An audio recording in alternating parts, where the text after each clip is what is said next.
पुणे के एरवाड़ा एरिया में हुई जो पोर्शे एक्सीडेंट कार की जो जो न्यूज़ वगैरह है, वो इतनी गर्मी भी नहीं पकड़ती अगर हमारा जुडिशरी सिस्टम खुद के हाथ से खुद का मजाक नहीं बना लेते।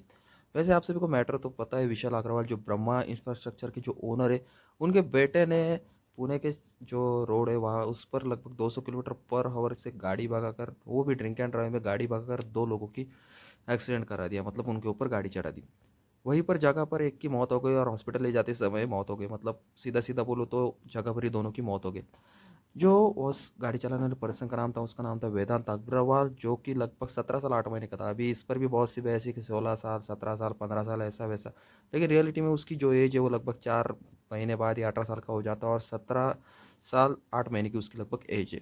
वैसे देखा जाए तो पुणे का लगभग 50% क्राउड जो है वो बाहर से आया है, इसलिए लोग वहाँ के थोड़े से शांति है, किसी को कुछ बोलते नहीं। अगर किसी अदर एरिया में ये मैटर हुआ होता तो वहीं पर ड्राइवर का जस्टिस हो जाता और ड्राइवर को वहीं पर ही ख़त्म कर देते। लेकिन देखा जाए तो पुणे के लोग थोड़े से शांत है, तो एक दो झापड़ देकर वहीं पर ही उसको छोड़ दिया और पुलिस के हवाले कर दिया। लोगों को लगा कि पुलिस के हवाले कर देंगे तो जस्टिस मिल जाएगा। लेकिन सबसे बड़ा जो उसके बाद ये एक्सीडेंट तक तो ये तो पूरी चीज़ें जो हुई सो हुई, लेकिन उसके बाद के जो रियल जो न्यूज़ जो भी चीज़ें सामने आई, वो सच में एक तो दिल दहलाने वाली थी और साथ में बहुत सी हंसी मजाक जो हमारे इंडिया का जुडिशरी सिस्टम हो या फिर पुलिस वगैरह हो, इनका मजाक बनाने वाली थी। अभी वेदांत अग्रवाल जो जाने माने ब्रह्मा रियल एस्टेट के जो ओनर थे, इंफ्रास्ट्रक्चर के जो ओनर थे, उनके बेटे थे, इसलिए लगभग 15 घंटे बाद ही उसे बेल मिल गई। क्योंकि हमारे यहाँ जुडिशरी सिस्टम से भी ऊपर एक सिस्टम होता है, वो है मनी सिस्टम और पैसे वालों का सिस्टम। उनके हाथ में जुडिशरी से भी ज़्यादा पावर होती। लगभग 15 घंटे बाद बेल मिलने के बाद उसको सज़ा तो देखिए एकदम अच्छे से थाली में परोस कर दी थी। हमारे जुडिशरी सिस्टम कितने अच्छे से वर्क करता है आपको इसी से अंदाजा आ जाएगा। उसे लगभग 300 वर्ड का एक ऐसे लिखने का कहा एक्सीडेंट के ऊपर, कि एक्सीडेंट को रोका कैसे जाए, एक्सीडेंट को क्या क्या एक्सीडेंट के लिए प्रिकॉशन वगैरह हो। साथ में 15 दिन के लिए जो हमारे ट्रैफिक पुलिस है उनके साथ उनको उसको ड्यूटी पर जाना होगा, क्या कैसे रूल्स वगैरह ये सीखने होंगे। और थर्ड में क्योंकि वो अंडर एज था, 18 के नीचे था, उसके पास लाइसेंस वगैरह नहीं था, इसलिए उसको ये ऐसी सज़ाई सुनाई गई। और तीसरा तो सबसे एकदम हंसी वाला कि उसकी ड्रिंकिंग हैबिट कैसी छोड़ी जाएगी, इस पर भी गवर्नमेंट जा आगे चलकर उसके लिए कुछ करेगी। वो लड़के गए तो गए, इस लड़के को सज़ा आप ही सोचिए हमारा जुडिशरी सिस्टम कितने अच्छे से वर्क करता है। और कहा जाता है कि पुलिस स्टेशन भी उसके साथ बहुत अच्छे से बर्ताव किया गया, उसको पिज़्ज़ा बर्गर खिलाया गया, उसके इन अंदर जितना भी अल्कोहल था वो ब्लड रिपोर्ट्स में वगैरह ना आए, इसलिए उसको अच्छे से खाना वगैरह खिलाकर मस्त उसको जो अल्कोहल था उसकी बॉडी को उसको डिजॉल्व कर दिया। और जो ब्लड रिपोर्ट है उसके वो भी बहुत ज़्यादा लेट लिए गए, लगभग 11 घंटे बाद, और उसके बाद उसका जो रिजल्ट है 2 घंटे में ही लगभग निगेटिव आ गया। अब ये पूरा मैटर शांति नहीं हुआ था कि जो हमारी सोशल मीडिया पर उस पर ट्रेंड चिढ़ने लगा कि भाई 15 घंटे के बाद पैसे वाले को लड़के बाद में बाहर आले चले आते हैं, भैया ये तो होती मनी की पावर। इसके ऊपर से बहुत ही क्रिटिसाइज़ किया गया है हमारे जुडिशरी सिस्टम को भी और पुलिस को भी।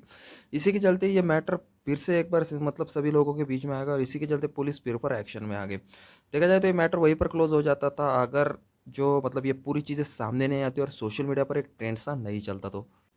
लोगों को इस बात से सबसे ज़्यादा गुस्सा आ रहा था कि ठीक है भैया, एक्सीडेंट हो गया, जान चली गई, अभी सज़ा होगी, उस लड़के को अच्छे से पता चल जाएगा, उसके बाप को भी पता चल गया, ये सारी चीज़ें होगी। लेकिन लोगों को गुस्सा तब जब सब सीमा से पार हो गया, जब ऐसी सज़ा उस लड़के को दी गई। उसके बाद उसके बाप को पकड़ा गया, हमारे यहाँ संभाजीनगर सिटी से उसे पकड़ा गया, इधर एक कोई होटल वगैरह था उसी से उसको हिरासत में ले लिया गया। इन सभी के बीच में वहाँ के एनसीपी के जो एमएलए वगैरह है, उनका नाम मेरे ख्याल से टिंगरे वगैरह कुछ तो भी है, वो वहाँ पर लगभग सुबह के 6 बजे वहाँ पर जाकर पहुँचे। और जब इसके बारे में उनसे सवाल पूछा गया तो ऐसा बोला जा रहा था कि उन्हें लोग जो पुलिस वगैरह है उन पर प्रेशर वगैरह बनाने की कोशिश की। बोला कि ये बड़े बिल्डर का बेटा है, इससे जल्दी से जल्दी बेल मिलनी चाहिए।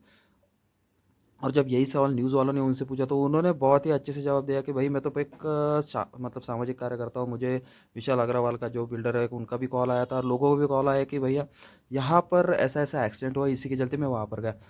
हम ऐसे ऐसे लोगों के ऊपर इल्ज़ाम लगाते हैं यार, जो सच में समाज सेवा करने के लिए, कि विशाल अग्रवाल जो बिल्डर है उसका फ़ोन आया, इसी के चलते वो वहाँ पर गए और उन्होंने अच्छे से उस बच्चे को जो बेल है, क्योंकि एकदम मासूम सा बच्चा था 17 साल का, अच्छे से दारू वगैरह पीकर उसका सीसीटीवी फुटेज भी सामने आया, और इसी के चलते वो वहाँ पर पहुँचे और उस बच्चे को जो न्याय दिलाने में उन्होंने मदद की। अभी तो जो विक्टिम थे वो यहाँ के नहीं थे, वो जबलपुर के एमपी के थे।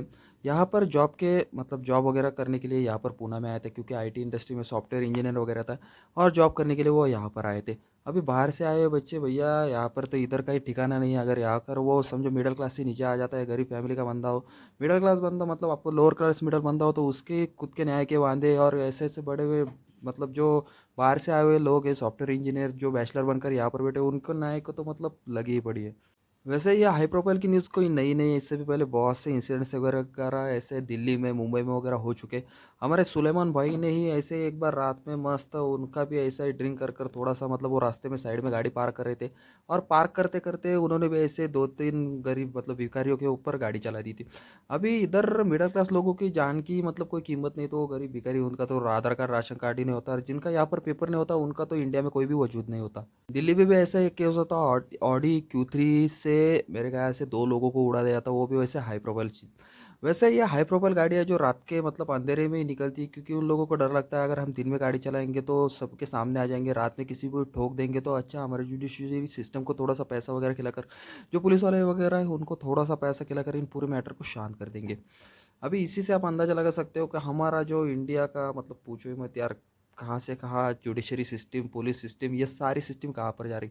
अभी जो हमारा सुप्रीम कोर्ट है वो तो बीजेपी के अंडर नहीं आया, आगे चलकर वो भी अगर गवर्नमेंट के अंडर चला गया तो पूछो ही मत, हमारे न्याय के तो वैसे भी वादे हो जाएंगे। और एनसीपी के वहाँ के जो मतलब एमएलए वो भी बहुत अच्छे समझते हो कि अभी तक के लिए वो बीजेपी के साथ है, इसलिए वो। और कहा जाता है कि मतलब जब तक हमारे मोदी साहब है तब तक अमीरों को तो न्याय मिलता रहेगा, लेकिन गरीबों को न्याय मिलना तो मतलब पूछो ही मत।